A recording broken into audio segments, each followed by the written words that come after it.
Hey, what's going on, guys? It's Mike for Sim Racing 604, and just wanted to announce that we have another podcast up.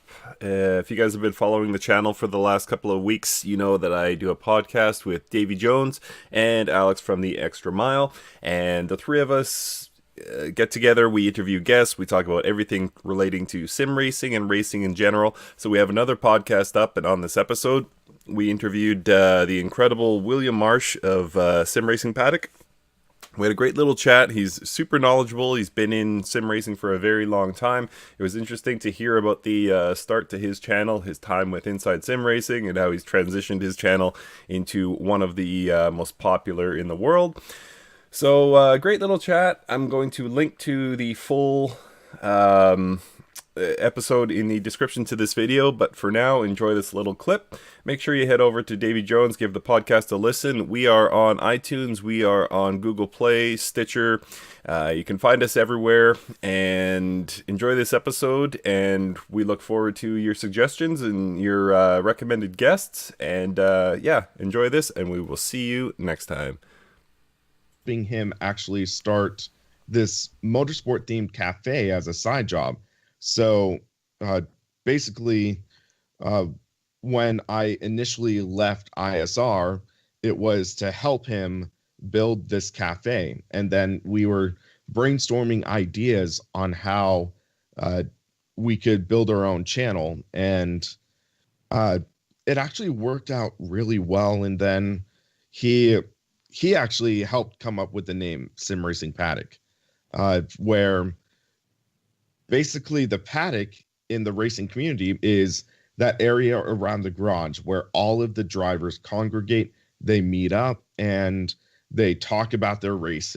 They talk about their strategies and things like that. Obviously not too much. They don't want to gain a competitive edge on someone, but they really, like, it's where they gather together, talk, and have a good time.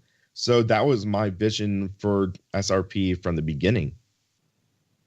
That's cool. That's very cool. And do you sort of have a long-term strategy for your channel? Like, again, you were involved with Inside Sim Racing, which is the go-to for many disciplines relating to racing and sim racing. And is there do you see Sim Racing Paddock as being perhaps the go-to for one specific thing, or do you want it to grow into this massive, sort of sim racing community, or what's your sort of bigger vision for Sim Racing Paddock? Or are you just sort of enjoying your time, enjoying interacting with your fans and things like that? What's sort of your vision there?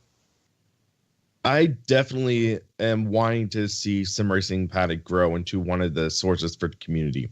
It's a tough thing because when I first started Sim Racing Paddock, I had the blog, I had the channel, and then I added in a forum, which isn't doing the best, but after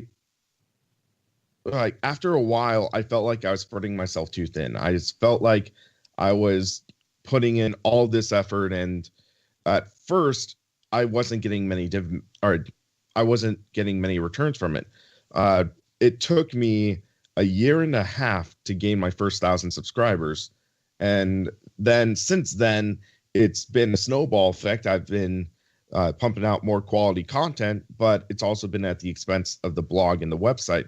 And it's a tough thing because on the flip side of that, Virtual R is like, it used to be one of the main news sites, and now it's getting extremely sporadic updates. And then ISR, in the state that it's in, it's like basically honestly limping on life support because of the blog and the forums.